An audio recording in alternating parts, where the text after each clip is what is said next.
taking time to sharpen the saw. We can't just keep going, going, going. We have Mm. to pause to sharpen the saw so that we can continue to be effective, or else we just get dull and we are no longer effective. We need to go back into the nest at times to rest and recover and grieve that person that I was. I've gone through a lot of grief for that person that I was, and that's part of the process. It's not all about breathing out, it's the rhythm. It does. It takes time, it takes practice, it takes compassion for yourself. You've got those ups and downs. Sometimes you're up, and sometimes you're in the throes of depression and anger. But look back, you got through them. You're going to get through this. I knew I had something else to do. The change was when I decided I was no longer going to let anybody make me feel small. I decided I was no longer going to sit here and just have my life just fade away. Follow your joy and be happy, and don't let things define you as your identity. Your identity is what you make of it. Your identity ultimately is your worth, your sense of self-worth, and your sense of connection to Creator. It didn't happen overnight. It's like if you give yourself time and space to just get creative and think outside the box, gradually it'll come to you and you can start. And once you do get the right idea, and you can start to make a plan, and then it becomes fun. Hello, beautiful souls. It is Sophia from Sacred You. Thank you so much for being here. But before we dive into today's Wisdom Circle, I have a small request from my heart. If our conversations ever resonate with you or support you on your journey, please subscribe to our channel or like this video. It helps us grow Sacred You, welcome more powerful voices into this space, and keep you connected to everything we share. Thank you so much for walking this path with us, and let us begin with today's conversation.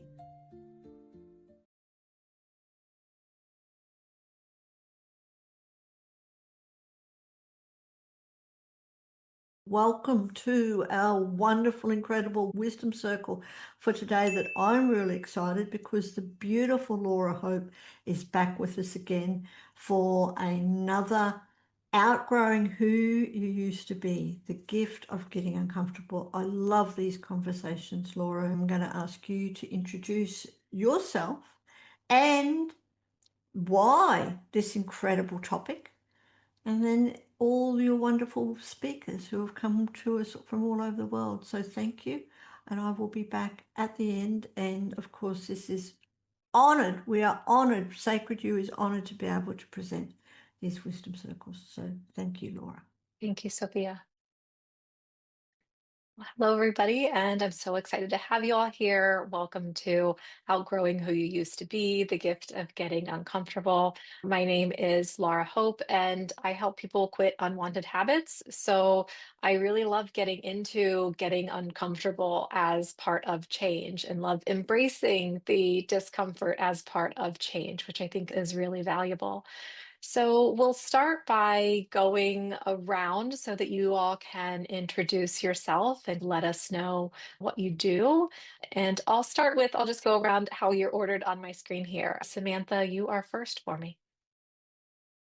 Hello, thanks, Laura. I'm a speaker, storyteller, and a coach, and I work particularly with parents of neurodivergent children, helping them to become more empowered, to release that feeling of never being enough and never doing enough, and to live a more meaningful and purposeful life.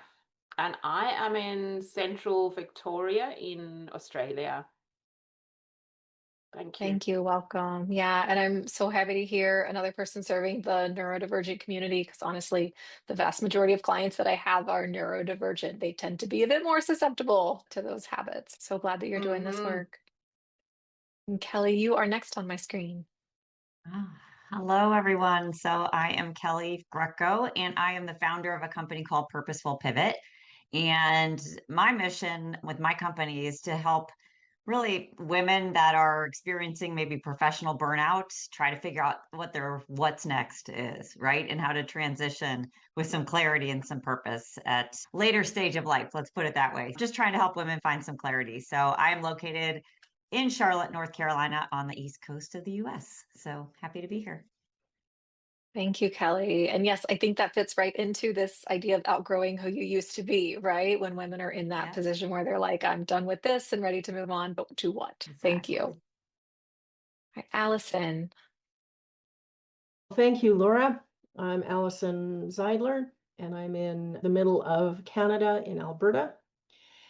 And I work with predominantly women, releasing emotional trauma, pain, discomfort, and that's physically, mentally, emotionally, spiritually, energetically.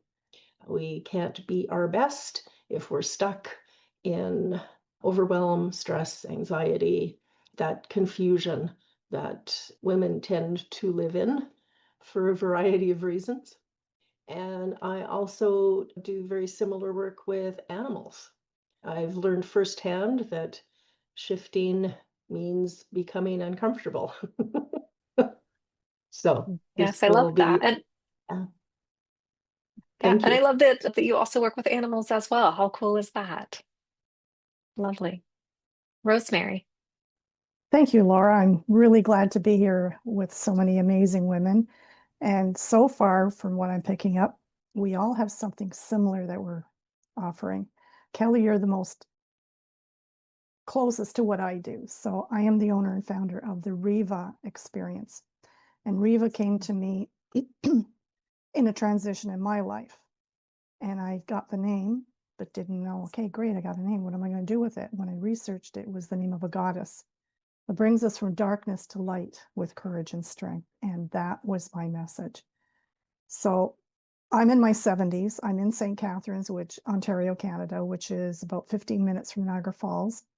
And just, I think that's like in the middle of North America, practically. So I get to share my message, the Riva method, with so many people globally, especially women and entrepreneurs, because we get to a point not only in our life age-wise, but also in our business. We get to a point where, okay, now what do I do? Things aren't working or things have stagnated. Now what? So with the Riva method, I take my clients to reflect, then let's explore, and let's visualize and align. And in 5 days, on the fifth day, we put it all together and get some clarity on where do I go now? So thank you. I'm so glad to be here. Yeah. Oh, that's lovely. And it sounds like you have lots of experience helping people transition who they've outgrown. So wonderful. And Sarah. Hi everyone, Sara ROCCISANO. I'm a world traveling author, motivational speaker, and the founder of Embolden Adventures, which is an encouragement platform that inspires personal, professional, and spiritual development and transformation. And I'm right now on the East Coast of the United States. My story of transformation is I took the brave decision to leave my 20 plus year career in 2022. And I lived in New York City, so I basically transformed away from that lifestyle for the 2 decades I lived there and transformed myself into the person I am today. So I'm excited to talk about transformation and moving forward to bigger and better toward authenticity. Yes. And I love how you worded that, moving forward to bigger and better and authenticity. I think that's awesome. Great. Yeah, and everybody here, of course, works with clients who and helps them transform, right? Transform out of who they used to be, right, into who they're growing into. And I know there's been a lot of talk of us moving out of the year of the wood snake and into the year of the fire horse. And so I think that also fits perfectly with this theme, right? Outgrowing, shedding what was, and stepping maybe even fiercely into what we want. So I feel like it's good timing at the start of this year. So I'm curious, what, of course, if we all coach with this, then we've all been through our own transformations like this, right? So what do you think are some signs that we've outgrown what used to serve us? We've outgrown our current situation. What are your thoughts on signs that how might somebody identify if they are outgrowing their situation? Yes, Allison. That's a wonderful question. In my personal experience, anger, frustration, feeling trapped and caught. And we all have moments like that. We might have a day or two of that. But to be in Those feelings for a long period of time, for me, was one of the biggest, something is wrong, something has to change. What do I do now? I think that's, yes, I think that's such a good answer. And there are so many people who have this sense of anger or frustration and they can't explain it and they don't know why. And I think you're right. A lot of times those emotions are signals that we have outgrown something and it's time to move on. Thank you. Anybody else with thoughts on how do we I'm know? Yes. I'm thinking of a process I do with clients called the values track, and getting really clear on what are the things that light us up and that give us energy, and naming those and then picking the ones that really stand out is a great process to identify if we're actually living, because our values change through our lives. And they can change quite quickly. Mine definitely did. And I'd be passionately interested in a particular subject. And I'd literally wake up the next day and realize that it held absolutely no more appeal for me.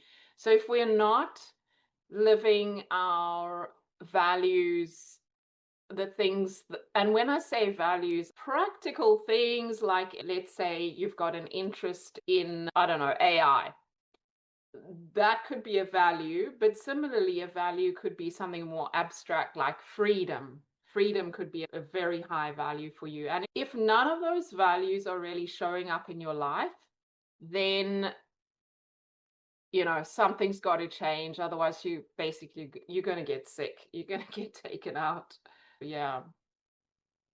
Yeah, I like that. And I like that it also shows that we need to keep reassessing our values every so often Mm, and take notice of are we still on this track or did we get off course exactly. somewhere? So I love that, keeping your eye on values and using that. Yes, Kelly, do you have something? Yeah, I was going to say too, it can almost be boredom, right? I remember when I was Mm. working in corporate, when I was younger, all I did was strive for the next role or the next promotion, or I would get all excited for projects. And it was all that ambition seeking. And then it's got to a point where it's okay, I'm bored. There's like a pit in my stomach. I don't know what it is. And it takes a while to identify, I think. At least for me, I'm like, oh, I just need a vacation, or I don't know what this is. And so it took a while to identify it, but it was, I'm bored. I've done this. I've been at this place for almost 20 years and doing the same thing. And so I think you can get to the point where you're not challenging yourself anymore. When you start to see that, you're not volunteering for new things or projects or things that you used to get excited about. I think that can be a sign that maybe it's time to look elsewhere and grow in a different way. Yeah, I love that. Boredom. Yeah, that's a really good one. And yes, I think if we don't have something that we're passionate about, then we just feel lost and wandering and floating out there. So that's a good one, boredom. Yeah. Yeah. Rosemary, do you have something? Yes, absolutely. Some of you touched on the clarity. Sometimes when we don't have clarity, we don't know what we want. So we don't know where we want to go. And then it becomes overwhelming because I'm going to try this. And I know this in my life. I tried this and I tried that, and it just wasn't fulfilling. It wasn't my purpose. And oh my gosh, it's almost like you could say that I was how's that saying go? The jack of all trades and something of nothing. And master of none. Master of Yeah. Jack nothing. of all Thank you. trades, master of none. Yeah. That's what I felt like because I kept trying and searching and I didn't have clarity and I didn't have an understanding of what my true passion was. So I think the key thing was discovering what your passion is and having clarity on how to get to the end goal of that. I love that. And I know that for me, clarity is one of the things that if I don't have clarity, I tend to procrastinate. I feel lost. Yeah, you're right. We need that clarity to guide us. Absolutely. Yeah. Sarah, would you like to Sure, I'll share? say a few more words. I think Thank you you. all hit the nail on the head. Anger, right? Boredom, frustration, all that. I can easily align with all that as I remember being so cooped up in my apartment in Midtown in the 20s under fluorescent lights and being so frustrated with the job and being by myself all day long and working till 10, 11, 12 o'clock at night. And hearing the sirens and the noise and just constantly being in this prison. That in itself is agonizing. That in itself is a call for change. And there's misalignment. And it's about what makes your heart flutter, what makes you happy, what gives you peace and calm, sense of calm and a sense of worth. And in my case, it was like, I'm not putting up with this anymore. And there was one thing where there was a straw that broke the camel's back, something that maybe a few years prior I probably would have overlooked, but this drove me to me saying, I'm done. Sometimes the breaking point comes upon you and you have to accept it. So I think the misalignment is important for someone to keep a close eye on. And I think that also manifests in synchronicities, to be honest. So if you're misaligned, the universe isn't going to show you a path, isn't going to give you the indication that you're on the right path. And I ran the New York City Marathon, and I like to think about synchronicities, if you see 111 or something like that, as a God wink. It's almost as if it's like someone's holding a sign and saying, go, runner, go. It's someone along the path or something along the path giving you a quick sort of hurrah, you're on the right track, keep going.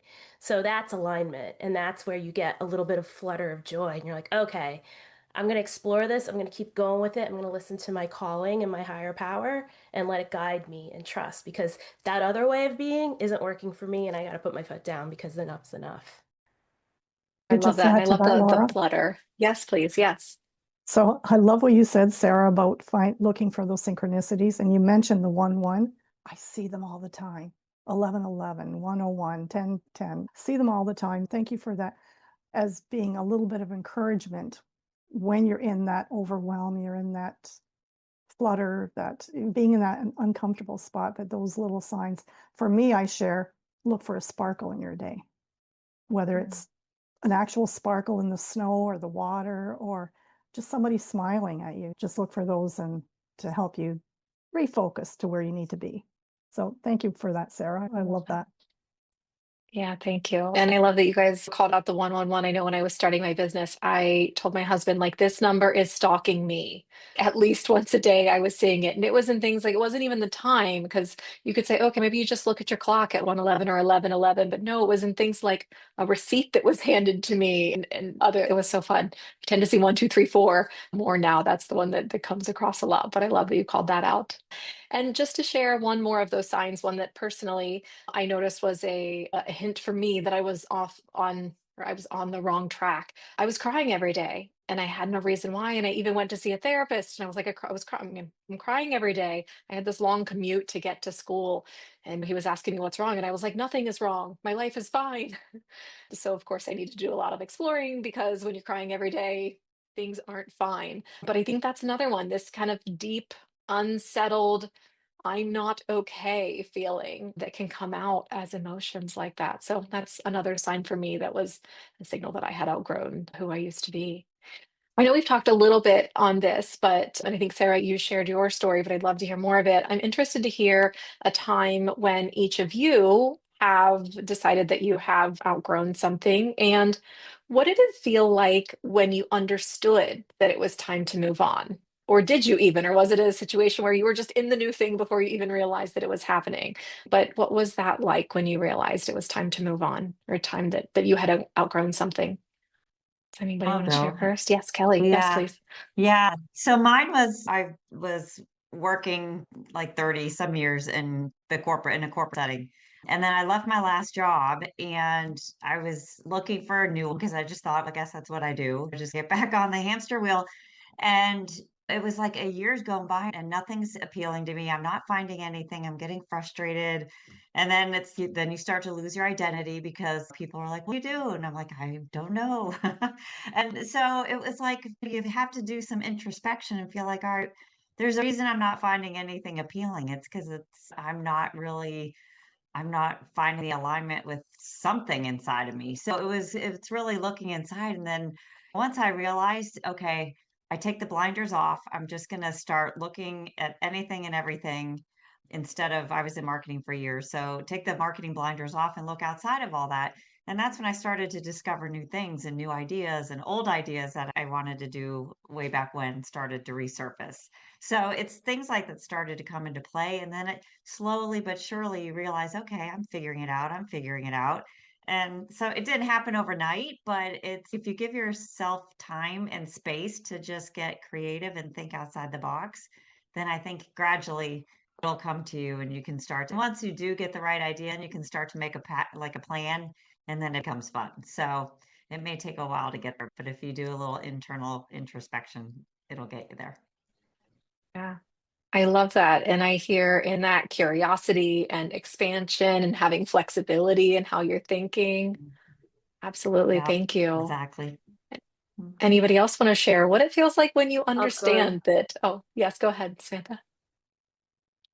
So a lot of carers, I imagine, or you call them caregivers in the States, unpaid caregivers, go through similar experiences to me where your whole world becomes the caregiving and you that becomes your whole identity. And there was a time I couldn't imagine having the energy to do anything else. And so I got to the point where I really felt like I give up. My life is over. I have nothing more to give. I'm too old now to start again and reinvent myself. And these thoughts they can they were unconscious until I woke up to them in a personal development course and realized that, you know what, I'm still here. I am still here. I'm on the planet. So there must be a purpose, there must be a reason. And I just need to find it. And that old story, if I continue with that old story, the being too old and my life has been a complete failure and a mess. I was taken through a process where I physically felt what would happen to me if I continued to have those kinds of thoughts, and what was my life going to look like if I continued having those thoughts. So that really woke me up and shook me up, and I started the work of changing my story. And it has been it's been phenomenal, and it's been incredibly hard work, and I still have moments where I kind of I want to give up, but they don't last very long. They're just like these little bird tweeting in my ear, and then it's gone. But yeah, I was very stuck in those limiting beliefs. Very Yeah, I don't know. grateful for the teachers that are out there to inspire us, and all the work that all of you are doing. We cannot be what we cannot see. If we can't see people who've turned their lives around, then it's very hard to imagine how we can do that. So this work is really important. Thank I you. love that. And the word that kept coming to my mind as you were describing that experience was like an awakening. Sounds like it was an awakening. Did it feel Oh, that way? yes. Yeah, lovely. Absolutely, it was. Yeah, lovely. And Allison, I think you had something. Oh, and then I'll jump to you next, Sarah. Okay. I also was in the corporate world for 35 years as a legal assistant. And then I opened up my wellness clinic in 2009 on a very part-time basis. So I was juggling both things for many years. And the last year or so of me working in the law firm, I just noticed myself becoming more tired. I dreaded to go to work. I was not mean to my clients at the law firm, but internally, I was feeling the frustration and the boredom again, and just not wanting to be there. And so I knew eventually that was really going to impact my work, was really going to impact my interrelations with those clients. And I decided that, okay, this is a sign. I can't let this go any further. So I quit my job, my day job, so that I could spend all my time more focused on my business. And I remember talking it over with my partner at the time, and we have to look at finances and all those other things. And he said, no, just do it. Mm. And I went, oh, is it that easy? But I did. And as soon as I made that decision that I was going to give my notice, it was almost like I could breathe again. And that sense of freedom and rest. So those were the feelings that I felt when I made that decision to shift and focus more on the things that spoke to my heart. Yeah. Oh, I love that. And I love that level of support that you had. How many of us crave that level of support for somebody to tell us, yes, go after your dreams, do what feels aligned. That's awesome. Good. And Sara, So I sometimes tell people when they ask me, what do you do? I'm the blunt New Yorker and I say, I hate that question. And then there's an awkward silence. And I hold that silence because either that or I say I like to scuba dive and they don't know what to make of that question. I think the real answer there is follow your joy and be happy and don't let things define you as your identity because that's just the ego talking, right? I'm a lawyer, I'm this, I'm that, I did this deal. It's all over LinkedIn, right? I'm grateful and delighted I closed this deal. Who cares? Are you happy? Did you stab someone in the back? Is there a toxic work environment? Did you undercut somebody while you got that deal done? And this is me talking from that really cutthroat New York world. But your identity is what you make of it. Your identity ultimately is your worth, your sense of self-worth, and your sense of connection to Creator. And James Van Der Beek, who just passed away yesterday, was the actor in Dawson's Creek. I saw something he said before he passed. He said, I first identified as an actor, and then I identified as a husband, and then I identified as a father of 6 children. And then he got very sick, and then he realized he couldn't do any of it. And then he realized, and I'm getting goosebumps, that his identity was really the worthiness of God, and that's good enough. And so Bashar talks a lot about following your passion to the highest ability, take it to as far as you can go. And that excitement is what should be driving you, that connection to spirit, that spiritual sort of discovery, that groundingness, the looking out at the birds and seeing, as what Rosemary said, the twinkle in the lake, right? Those are important things, not, oh, I got a deal done. And so identity comes when you start discovering for yourself. And there shouldn't be pressure put on your shoulders to have it figured out before you decide to walk away from something. In my case, I quit and I didn't have a plan. I still had a very expensive mortgage in Manhattan, right? I walked away because I couldn't take it anymore. And I said, I'm going to quit. I'm going to write a book. I'm going to let myself figure it out.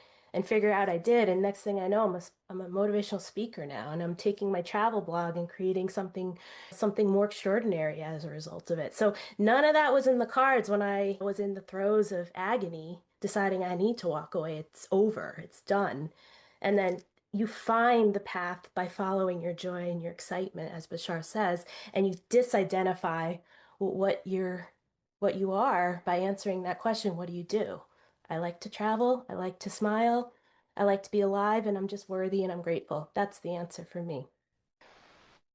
oh, I love that. And I love the reminder that we don't always need a safety net to do the next thing. Sometimes we just need to have faith that all of those answers are going to unfold. Thank you, Sara. Yeah. And Rosemary, would you like to add anything? Wow. As each of you were speaking, you were talking about my life. I resonated with when I was a kid. I wanted to be a nun, but that's because that was a spiritual part of me. Not that I needed to be a nun, but that was just the awakenings that were coming through my life. Like I said before, I struggled. I was in so many different sales, like Tupperware and satellite dishes, life insurance. And I knew it just wasn't right. It wasn't what I needed to do. In 94, I had a near-death experience, and I thought, okay, I'm still here. I shouldn't be. Obviously, I'm here for a reason. What is it? That was in 94. It took till 2022 for me to find why I'm really here. But all those things that I was going through, all those decades of frustration, of hurt, of pain, of allowing others to make me feel small, those were all lessons, all things to make me stronger. So that now in my 70s, I can relate to other people going through these different challenges and have the empathy to go that through the journey with them so that they can get the clarity that they need. My passion came about when I was working with my friend in real estate, and real estate just after COVID just went to hell, right? And she lost everything. She lost her home. I lost my job. So I didn't have the choice of quitting, but I knew something was coming. I needed a change. I didn't know what it was. So just before that ended is when I thought, okay, instead of using my name to invoice, or I'm just going to get a professional name, right? So I thought I'll do Rosemary Evangelista Virtual Assistant. That's where Riva came in. And when I said before, okay, great, I have a name. Now I don't have the job. What do I do with this name? But it felt so right. So going with your intuition, go with what's feeling right. And that's how I developed Riva. And I didn't want to do Riva company or corporation or whatever. I wanted it's an experience that we go. Life is an experience. It's not, oh, I just got goosebumps. It's not something that we have to learn and do. It's an experience that we learn and grow. And to go through those uncomfortable times in our life to get where we are now. And that's where I am now. And I'm so blessed. And it was, thank you all for sharing what you did, because I was just in speed motion going through my life to where I am now. Thank you. Thank you. And I love, Rosemary, that you pointed out sometimes it takes persistence. It's not always that the next thing unfolds in front of you. Sometimes it might take years, right, for that next thing to really show up. So thank you, everybody. Yes. I know that when we transition into new things, it can be uncomfortable, right? The mind doesn't like discomfort, regardless of whether it's helpful, not helpful, what we wanted, what we didn't want, right? There are many exciting things in our life that are uncomfortable when we get there. And so I'd love to talk about how that feels, the uncomfortable part of when we step into the new. We're outgrowing who we used to be. We're stepping into that new. We've got our vision, we're aligned, and it's uncomfortable. So I would love to hear your thoughts on both that experience of it being uncomfortable as well as how does one get through that discomfort? Would anybody like to start? I'll start. Yes, I'll go. Rosemary. Go ahead. One of the things that I forgot to mention when I spoke last was when I got the name Riva. The uncomfortable part was, okay, I knew I had something else to do, but the change was when I decided I was no longer going to let anybody make me feel small. I decided I was no longer going to sit here and just have my life just fade away. I've got things to do. So making a decision, and it can be very uncomfortable, making that decision really boosts you forward in getting to where you need to be. So that was Thank very you. uncomfortable Yes, for me. absolutely. Yes, thank you. And you're right. There are a lot of times are lots of decisions to be made once we step into that new identity, lots of confusion. Yeah. Kelly, do you have something to share about how we deal with the discomfort of the new? Yeah. For me personally, everyone knew me as the marketing exec, this corporate person. And so to go from that to a coach is very different. And so I just remember for the longest time, I was going to launch my business. And I'm like, all right, April, I'm going to launch it. This was last year in April. And I would sit there, I'm like, yep, nope, not ready. Nope, not ready. What are people going to think of me? And I was so concerned about what other people were going to think of me making such a big transition that the fear of that held me back. I didn't launch and start the business till June, so a couple months later. And it was just because one day I'm like, this is ridiculous. I'm in my own head. Let's just go. And one day on my computer, I just said, okay, I'm going. And like the feedback and everything that I got was wonderful. So it helped propel me. But I realized I was holding myself back because I was afraid of what other people were thinking. And so that just made me, I was so uncomfortable with what other people might think that it was holding me back. And so I kept thinking, I just don't have the confidence yet. I need to wait to build the confidence when In fact, you don't get confidence until you do something, right? The more you do it, the more confident you get. That was just one example of, for me, being very uncomfortable, but you just have to fight the fear and just go if you're going to make it happen. Yeah, and I love that you called out that there is often this fear of what will other people think of me in this new space, doing this new thing with this new identity. What will be the perception? And that does hold a lot of people back. Yeah, Yeah. we're uncomfortable with that. Thank you. Anybody else with thoughts on that uncomfortable beginning part and what to do? Yes, Samantha. I feel like I could spend an hour talking about this. It is, I think, recently Diary of a CEO, and Stephen Bartlett, he had a post about what it's like to be an entrepreneur, and that there is a lot of people sugarcoat it. It is, I feel for me, it's been incredibly hard inner work, very incredibly rewarding. It's nothing more rewarding, but people make all sorts of promises out there, just do X, Y, Z, and you've got the business going. Well, you've got your, particularly when you've had your life or had a few decades of life, there's a lot of conditioning there. And there's the emotional home. And for me, my emotional home was very much about was sadness, grief, and victim mentality. So I think I found that the hardest part to shift is that subtle emotional level. And I know that that is slowly shifting, and I know that when that is fully in alignment with my higher self, all the material things of my business are certainly going to fall into place. So the work is inner work, emotional work at the moment, and it's very uncomfortable. I don't recognize who I am from a few years ago. If you'd met me then, you would not have imagined the things that I would not have imagined the things that I'm doing now. And I think it's important to take that at the pace that our nervous system can manage. Again, a lot of people out there I don't think enough people talk about this, or maybe that is going to be my role, is to share how to do it in a way that is gentle towards ourselves and our nervous system, because you can't, maybe it's a limiting belief, but I don't think it's possible to make massive changes in a sustainable way really quickly. But I'd love to hear if other people have. I just have to I talk to myself, you're doing it at your pace. I'm constantly stretching myself. I'm not staying in a comfort zone. And at the same time, there are rhythms and cycles where I need to pull back.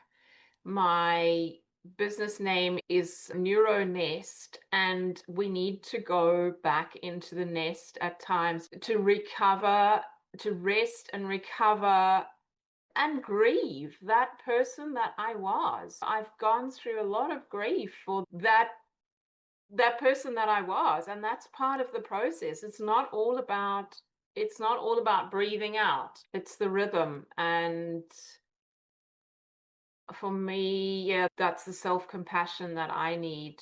Seeing the steady progress and not pushing myself so far out of that window of tolerance that I could end up putting myself back a few steps. So enjoying the Yeah, thank wisdom that you. comes with older age. Yeah, and I love that you talked about going at your own pace. And that's such an important thing, especially for the neurodivergent community, because they often feel like the world is going at a pace that doesn't suit them or going about things in a way that doesn't suit them. And yes, I think it is really important to recognize what pace you can go and honor that instead of Yeah, trying to bust through that. Yeah, thank thank you. you. Thank you.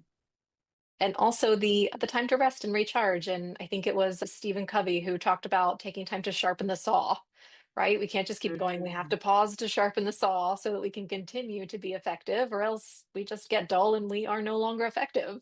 So I think that's really Yes. important I too. love that story. Yeah, Yes. yeah, yeah. Metaphor. And Thank you. Sarah, I think you have something.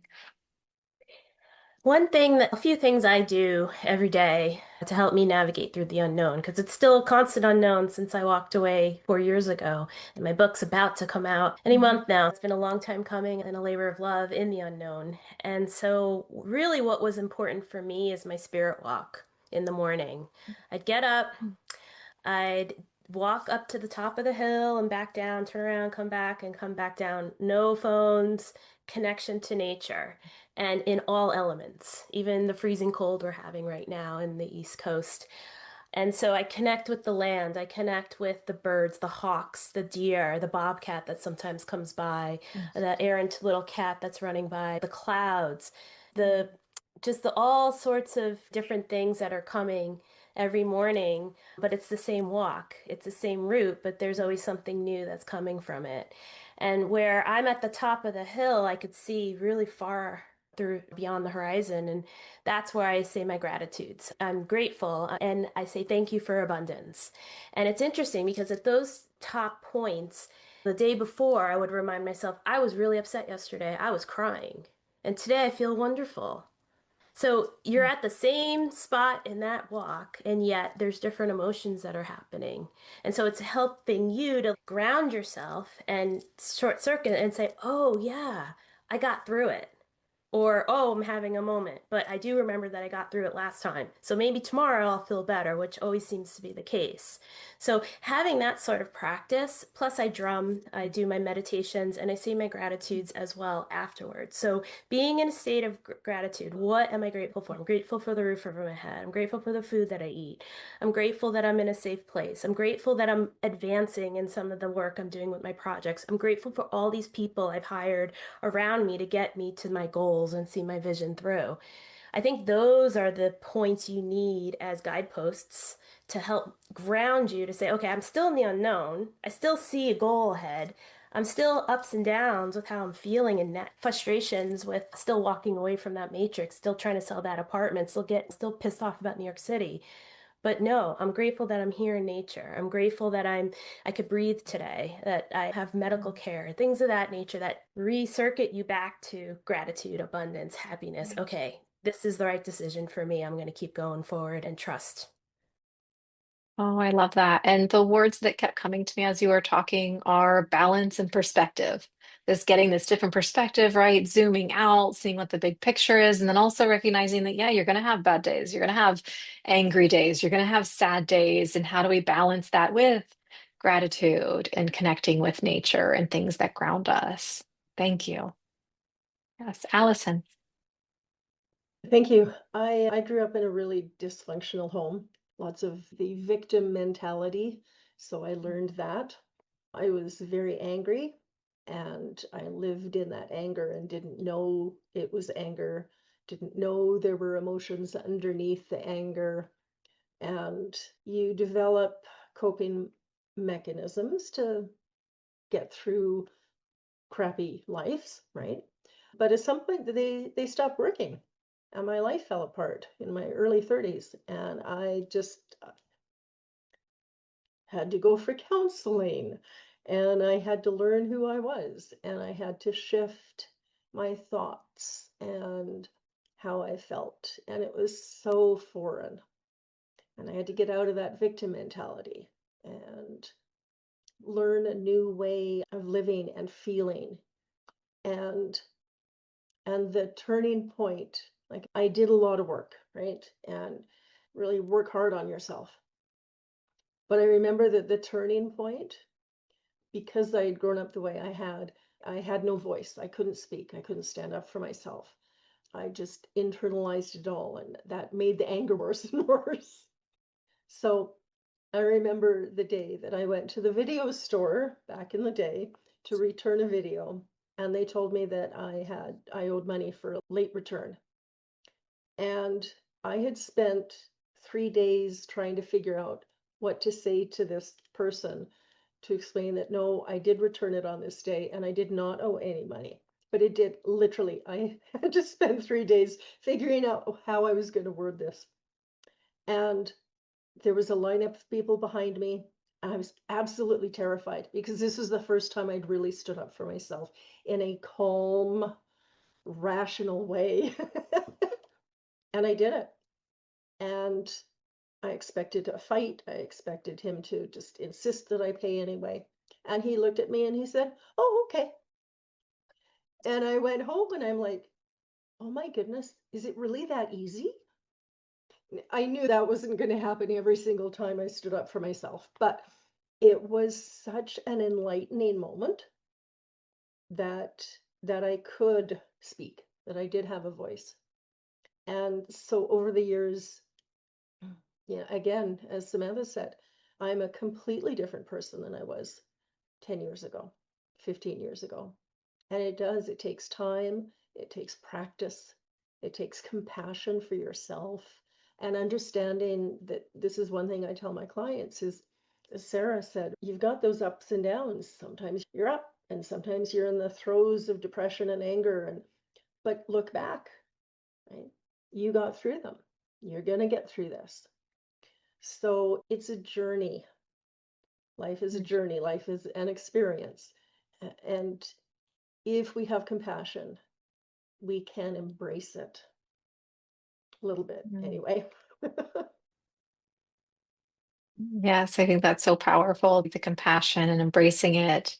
And I also love that you talked about sometimes we prove our brain wrong. Sometimes our brain has this idea of what it's going to be, and we are so certain that this is how it's going to unfold. And I think that moment when our brain is proven wrong and we're like, oh, it didn't happen like that. I think that opens up doors for us to say, okay, what other beliefs am I holding on to that might not be true and that might not be serving me, right? And yes, just the compassion. Compassion is one of my huge things that I preach about how we can't move forward in a sustainable way without compassion. If we're using force to get us from point A to point B, we're going to get stuck. It's not going to feel good. It's not in alignment. We really need that compassion to be with us. Yeah, thank you. What advice would you ladies give to somebody who knows that change is needed, but is afraid of the next steps? What would you tell somebody in that situation? Any thoughts? Yeah, if I Yes, could go. Rosemary. Yes. Oh, it just came and went. Trust your instinct, right? Trust your intuition. Go with that, and then look for a good support system, whether it's a coach, a counselor, or even a really good friend that you could trust. But having the support and trusting your intuition, I think, is key. That's a good one. Yes, support and intuition. Very important, even necessary in those times of transition. Yes, Sara. I would ask them why. What's their why? Because I can't force the change upon them. I'm not going to hold their hand and I'm not going to force them to do it. It's not my responsibility to change them. And so if you feel you need to change, what's your why? And be beholden to it. Write it on the wall. Have it for everywhere. Tattoo it on your arm. Know your why. Know why you're doing this. Because when things get harrowing or you start to second guess, you go right back to your why and say, okay, I got this. Just another day. I'm going to give it another shot. And then, like Rosemary said, find your support system. But ultimately, you're in the driver's seat and it's up to you to go through your hero's journey. Yeah, I love that. Having your North Star or your guiding light to keep you going when things get tough. Yeah, or when you're uncertain or lack clarity. I know we talked about before. Yeah, lovely. Anybody else or advice you'd give somebody who wants to change, knows change is needed, and is afraid to step out of their comfortable environment? Kelly. Yeah, I would say look at the fear of standing still bigger than the fear of making a change. And if it's more fearful to stay in your life as it is, then, that's your sign to start looking at something new and forward. And yeah, like they said, use kind of your gut and your intuition. And really, I would get tactical and look, how do you want your life to look? Who do you want to be surrounded with? What do you want your environment to look like? And start thinking about an ideal day or an ideal year and start to be practical about it and do it in small steps. Transition doesn't happen overnight. So I would say my advice is don't think you have to make a huge jump. It's not going to happen all at once. take your small wins, your small steps, and get there at your own pace. I love that. And I love that you point out that it is this balance of what's the discomfort of our current situation, what's the discomfort of stepping into that new thing, and really weighing those and recognizing that we really don't change until the discomfort of our current situation becomes greater than what we expect in the new situation. We just don't make that step until that balance tips in that way. Yeah. And Samantha, yes. Yeah, it's just a different angle of the same thing. So, as I said, I was taken through a process where I was imagined how my life would be if I continued having the same kinds of thoughts, the same kind of emotions in 5 years, in 10 years. And is that the kind of life that you want to be living? And if not, yes, the thing that's going to draw you forward, as Sara said, and that's going to, you need that compass. What is your compelling future? And getting more and more clear on what is your compelling future. That's what's going to draw you and motivate you and give you all the energy to overcome the unhealthy patterns of the limiting beliefs. Depending on your personality and who you are, some people can take a giant leap. Other people need to take very small steps. And I'm a small step person. I need my safety net. Kudos to people who can take that leap. But for me, learning to be flexible, that yes, have that goal, have that idea, but it may not turn out quite the way you envisioned. So being flexible a little bit is useful. And one of the biggest things is literally take your hand, pat yourself on the back, look at how far you've come, look at the steps that you've taken, look at the changes you've made, look at who you are now compared to before. But literally, every so often, take your hand, pat yourself on the back. Look, I'm doing okay. So that's also a good one for me. Yeah, thank you. Reminding yourself how far you've come, right? Because sometimes we do get so focused on the goal that we forget to look back and see how far we've come. And I love the tiptoeing. There's a quote by Naeem Calloway that says, hopefully I can say this correctly without butchering it too badly, but it says sometimes the smallest step of your life, or sometimes the smallest step ends up being the biggest step of your life. Tiptoe if you must, but take the step. And I know that's been one of my guiding quotes for the past 10 years or so. This coming back to tiptoe if you must, but take a step. So I love that you mentioned that. And I want to share one of the things that somebody shared with me once when I was going through a really difficult time. I had gotten to the point where I realized that the marriage that I was in was not a good place for me, and I knew that change needed to come, but I was really fearful of the change. And I had a friend who told me, "You're not ready yet, and that's okay." And I remember that was such a relief to have that permission to move at my own pace, to have that permission to both know that this change needed to happen and also know that I didn't have to do it on anybody else's timeline. And of course, over time, it got to the place where, again, as we were talking with Kelly, like the discomfort of staying in that marriage eventually got so great that it was greater than my fear of what it looked like to move on. But I remember that was incredibly helpful for me to hear, "You're not ready yet, and that's okay." And just giving me permission to sit with the idea that I had outgrown it without needing to take that next step. Yes. And I know we have a few minutes left. I'd love to just quickly wrap up. We talked about the transition of the year, right? I'd love to know 2025, was that a year for you guys to shed old things and transform? Do you agree? Or was that not the case for you? No, Sarah saying no. No, I David? woke up in 2020. I'm the class of 2020. There you go. So, Yeah. yeah, I was the one who 2019. So when you read my book, Stone Temple Yeah. Passport, that's coming out, 2019 is when I was still an old world Sara in the Yeah. Matrix downtown Manhattan. And then the Yeah. rainforest called me. So I've been on a journey since, really stepping up my game here and being my authentic self. So 2025, I know it was very hard for lots of people and even into this year coming. But for me, I was able to navigate it and be grounding for others as a way shower. Oh, that's nice. That's nice. Anybody else have thoughts on, was that accurate or not, that 2025 was a year of transition and shedding the old?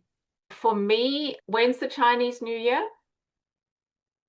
That's a good question. I don't 17th, have the answer to that. Anybody 5 days else? from now. 5 days Thank from now, Wow, the you. 17th. because that is exactly, it will be exactly 9 years since I came to Australia. And that 9 year cycle is basically finishing. And I got my citizenship a couple of weeks ago. I separated from my partner last year, started this, but there's just been so many. Yeah, it's just complete, this sense of completion of a massive cycle. And now, so it was that whole 9 years it took to shed that skin, not just the 1 year. So, yeah, I'm at the beginning of a really new phase of my life and really excited about that. Yay. That's lovely. Yes. Yes. Anyone else? Thoughts on, has that been accurate for you or not so much? Yeah, I'd say mine was a slow roll too. Mine was years in the making, but I didn't know I was making it at the time. Like I didn't know I was in the midst of it. It's just now looking back that I realized I was making decisions that were leading me here. And 2025 ended up being the year that I made a major transition, but it was happening for years ahead of time. I just didn't realize it. So sometimes you do say it's your intuition. I was making decisions I had no idea they were leading me anywhere, but they really were. And it was creating a path so that last year could be that year of change. Like what Samantha said, it was years in the making, but yeah, last year was the big one. That's very cool. For Nice. me, I think 2026 is going to be some new beginnings. 2025 was a roller coaster year for many people. And yeah, so I've moved. I got married last year, first time ever in my Congrats. 60s, which is great. And relocating and all sorts of major shifts in 2025. So I'm looking forward to 2026 as newness and Mm, new beginnings and let's get going now. yeah. So yes, I feel there was some stagnant crap in 2025. And so hopefully that's blown away. And yeah, I'm looking forward to 2026 now. I love that. Yes. And I hear that you've got the foundation in place and now let's do the thing. Lovely. Yeah. Rosemary, what are your thoughts? I'm with Alison. Let's get going. Because, Yes. and what Samantha, I originally thought, okay, yeah, last year, 2025 was definitely, I don't even have the right word for it. It was just weird because here I thought things were going and then things weren't going. And I realized there's so much I had to let go of. But that actually started years ago, maybe beginning when I made that transition from being the assistant for my friend in real estate to taking that leap and doing what I'm doing now. But those were all years of shedding and realizing, okay, in order for me to get to the next step, I need to let go of this or I need to let go of that person. So 2025 was like the big year of, okay, we need to get rid of this. Even in January and a little bit of February, still letting go of stuff and realizing there's more stuff I need to get rid of. But yes, 2026, I feel in my bones that this is going to be an awesome year. And I wish everybody has the same, a prosperous, abundant, full of love and joy and lots of sparkles. I love that. Lots of sparkles. Yes. Sparkles are required. I love it. I Yes. love sparkles. There was somebody recently who I saw that said something about sparkles, and they were like, I could do sparkles or not, and I chose to do sparkles. I was like, why would you ever not choose sparkles? If you have a choice, yeah, if the choice is in front of you, yes, always choose sparkles. Oh, I love it. And Samantha's, yes, got the sparkles. Oh, I love it. Yes.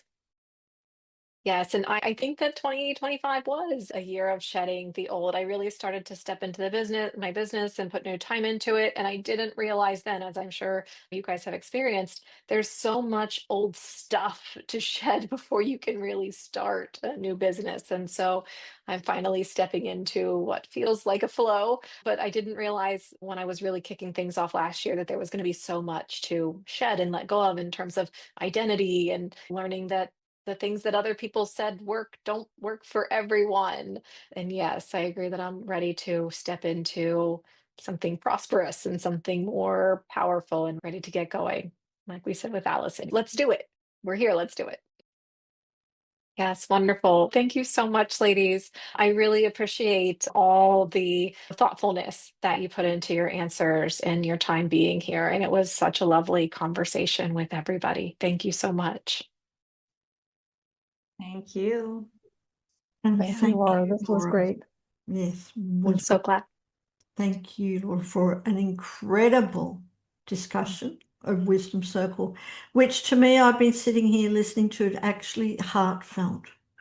Like there is so much wisdom and guidance and just really genuine advice what everyone is living. So thank you, whether it's for this year and last year, this year, anytime.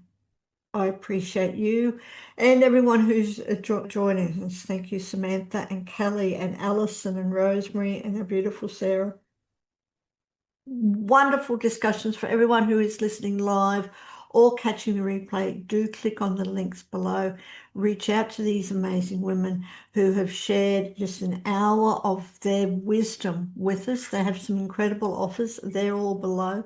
And while you're there, do check out Sacred You, just sacredyou.love. Come and join us for free. Come and hang out in the village where you get to connect with all these amazing women and so many more from all over the world. Thank you ever so much. And we will see you next time. Laura will be back for another conversation in about 3 months. Have to try and talk Laura into doing it a little bit sooner, but I look forward to it. Thank you. And I want to honor you, and I know we've gone over, but I want to honor you because it's honoring your time that you're committing to every 3 months and it feels relaxed and gentle. So thank you. Mhm.